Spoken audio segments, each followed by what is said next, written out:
আজ থেকে মুর্শিদাবাদের রেজিনগরে প্রস্তাবিত বাবরি মসজিদের নির্মাণ কাজ শুরু হলো এবং আগামীকাল বাবরি যাত্রার ডাক দিয়েছিলেন হুমায়ুন কবির। যদিও সেই কর্মসূচিতে কিছুটা বদল করা হয়েছে। বাবরি যাত্রার বদলে আগামীকাল 22 কিলোমিটার রাস্তা মিছিল করবেন হুমায়ুন কবির। তবে এ বিষয়ে পুলিশের তরফ থেকে জানানো হয়েছে যে বাবরি যাত্রা নিয়ে কোনো অনুমতি চাননি হুমায়ুন কবির। কাল উচ্চ মাধ্যমিক পরীক্ষা কোনো রকম অনুমতি চাওয়া হয়নি। পুলিশ প্রশাসনের থেকে কোনো রকম অনুমতি চাওয়া হয়নি। এক্ষেত্রে মুর্শিদাবাদ এবং নদিয়া জেলার পুলিশ প্রশাসনের তরফ থেকে এমনই দাবি করা হয়েছে।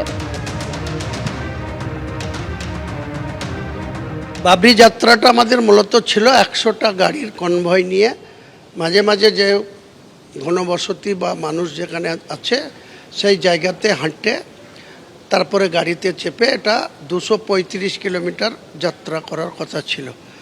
মালদা পুলিশ প্রশাসনের অনুরোধে তিনারা কাল রাত্রি 10:30টার সময় আমাদের জেলা নেতৃত্ব রয়েল ইসলামকে ডেকে অনুরোধ করেন, যেহেতু পরীক্ষা চলছে সেই পরীক্ষার জন্য উনি বলেছেন যে আপনি যে কোনো দরকার হলে 14-15 ছুটি আছে, 14 তারিখ শনিবার ছুটি আছে, 15 তারিখে রবিবার ছুটি আছে, এখানে করুন, আমরা সহযোগিতা করব বলেছেন। কিন্তু আমি 14-15 করছি না। কালকে আমাদের যে পলাশির যে মনুমেন্ট, সেই মনুমেন্ট থেকে পুরো NH-12 হয়ে পুরো বাবরি মসজিদের যেখানে স্থান সেই অবধি 22 কিলোমিটার আমরা হেঁটে কমসে কম 50,000 লোককে সঙ্গে নিয়ে পদযাত্রা করব।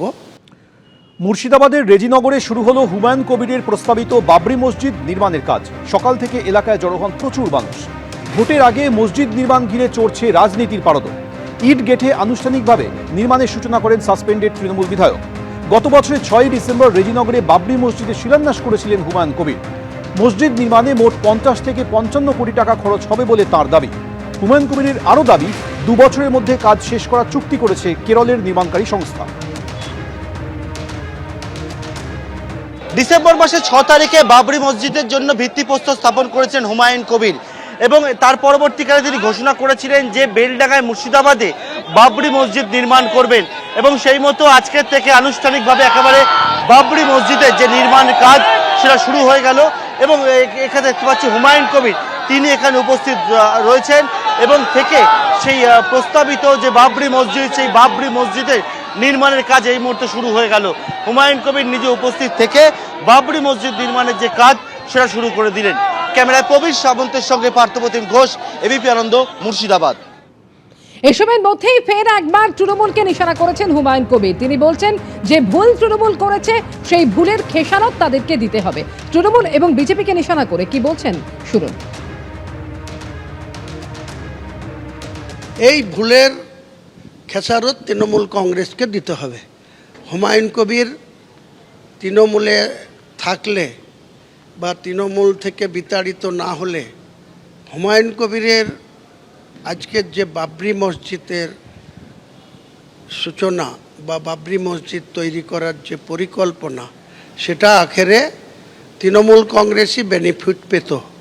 বিজেপি যেমন রাম মন্দির করে ভারতবর্ষের রাজনীতিতে বেনিফিট নিচ্ছে, পশ্চিমবাংলায় বিজেপি সনাতনী করে যখন তাদের উন্নয়নের কথা বলে মানুষের কাছে ভোট ব্যাংক বাড়াচ্ছে, তখন আজকের দিনে পরিষ্কার করে বলতে চাই যে বিজেপি বাংলা দখল করতে চায়।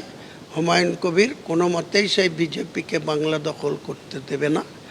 পাশাপাশি যে বাবরি মসজিদ করার জন্য যে হুমায়ুন কবিরকে সাসপেন্ড করে তৃণমূল নেত্রী যে ঐতিহাসিক ভুল করেছে, তার খেসারত তাকে ক্ষমতাচ্যুত হবে তৃণমূল কংগ্রেস। তৃণমূল এবং বিজেপিকে একযোগে নিশানা করেছেন হুমায়ুন কবির। তৃণমূল আর বিজেপির কি বক্তব্য, কি বলছেন কুণাল ঘোষ এবং খগেন মুর্মু শুনুন। বিজেপি যেসব পুতুল নাচের পুতুলদের নামিয়ে সুতো টানছে মানুষকে কনফিউজ করতে, হুমায়ুন কবির তাদের মধ্যে পড়ে যাচ্ছেন না তো?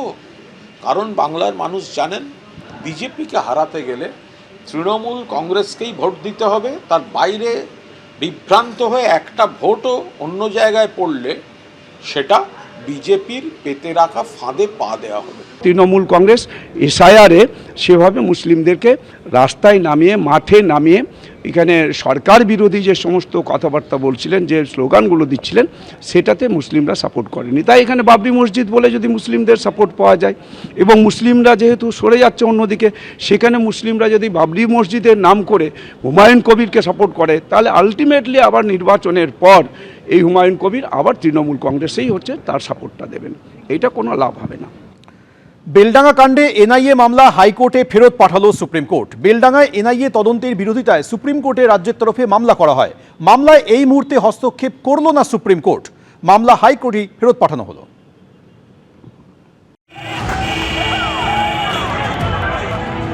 মুর্শিদাবাদের বেলডাঙ্গার অশান্তিতে এনআইএ তদন্তের বিরোধিতা করে সুপ্রিম কোর্টে গেছিল রাজ্য সরকার। বুধবার সেই তদন্তে হস্তক্ষেপ করল না সুপ্রিম কোর্টের প্রধান বিচারপতির বেঞ্চ। তারা মামলা ফেরত পাঠালো কলকাতা হাইকোর্টে। অন্যদিকে মুর্শিদাবাদের শামশেরগঞ্জের অশান্তির প্রসঙ্গ টেনে এনআইএ তদন্ত নিয়ে ইঙ্গিতপূর্ণ মন্তব্য করলেন বিচারপতি জয়মাল্য বাগচি। এই মামলায় ইউএপিএ আইন যুক্ত করার জন্য কি তথ্য প্রমাণ আছে তা কলকাতা হাইকোর্টে জানানোর জন্য এনআইএকে নির্দেশ দিল সুপ্রিম কোর্ট। 16 জানুয়ারি ঝাড়খণ্ডে এক বাঙালি শ্রমিকের রহস্য মৃত্যু ও এক শ্রমিকের আক্রান্ত হওয়ার অভিযোগ ঘিরে দুদিন ধরে বেলাগাম তাণ্ডব চলে বেলডাঙ্গায়। বাঁশ লাঠি হাতে তাণ্ডব, সংবাদ মাধ্যমের উপর হামলা, কিছুই বাদ যায়নি। 31 জানুয়ারি এই ঘটনার তদন্তভার হাতে নেয় এনআইএ। ধৃত 36 জনের নামে দায়ের হয় এফআইআর। দেশবিরোধী কার্যকলাপের অভিযোগে ইউএপিএর ধারায় দায়ের হয় অভিযোগ। এরপরই এনআইএ তদন্তের বিরোধিতা করে সুপ্রিম কোর্টের দ্বারস্থ হয় রাজ্য সরকার। কিন্তু মামলা কলকাতা হাইকোর্টে ফিরিয়ে দিয়ে সুপ্রিম কোর্টের প্রধান বিচারপতি সূর্যকান্ত ও বিচারপতি জয়মাল্য বাগচির বেঞ্চ স্পষ্ট জানিয়ে দেয়, এই মামলায় এই মুহূর্তে হস্তক্ষেপ করছে না সর্বোচ্চ আদালত। এনআইএ তদন্তের বিরোধিতায় রাজ্যের মামলা নিয়ে সিদ্ধান্ত নেবে কলকাতা হাইকোর্ট। স্টেট গভর্নমেন্ট দাঙ্গাবাজদের পক্ষে, অ্যান্টি ন্যাশনাল ফোর্সের পক্ষে সুপ্রিম কোর্টে এসএলপি ফাইল করেছিল। Supreme court state government SLP accept করেনি, বলেছে back to the Calcutta high court. Supreme court SLP entertain করেনি, বলেছে আপনাদের যা বলার আপনারা কলকাতা হাইকোর্টে বলুন, আমরা এখানে এন্টারটেন করব না। তবে এনআইএ তদন্ত নিয়েও প্রকারান্তরে প্রশ্ন তুলেছে সুপ্রিম কোর্ট। এই মুর্শিদাবাদের শামশেরগঞ্জের অশান্তির প্রসঙ্গ টেনে বিচারপতি জয়মাল্য বাগচি বলেন, 2025 সালের এপ্রিল মাসে যখন এই ধরনের ঘটনা মুর্শিদাবাদে ঘটেছিল, সেই সময় আমরা দেখেছি যে কেন্দ্র দিনের পর দিন সিদ্ধান্ত নেওয়ার বিষয়ে চুপ করেছিল। আর এখানে তারা সব নথি না দেখেই এনআইএ তদন্ত নিয়ে সিদ্ধান্ত নিয়ে নিল। পাশাপাশি বিচারপতি জয়মাল্য বাগচি আরও বলেন, সব আবেগের বহিঃপ্রকাশ দেশের অর্থনীতিকে ভাঙার জন্য হয় না। সুপ্রিম কোর্ট যখন বলেছে নিশ্চিতভাবে তদন্ত করুক, কিন্তু এই এনআইএর ভূমিকা তো আমরা দেখেছি।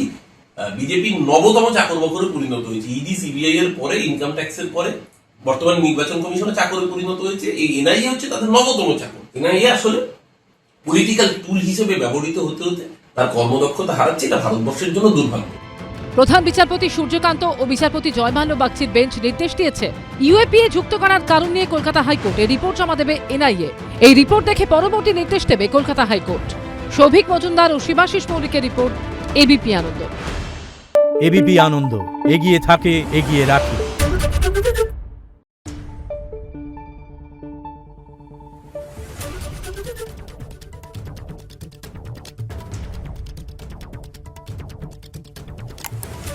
Thank you.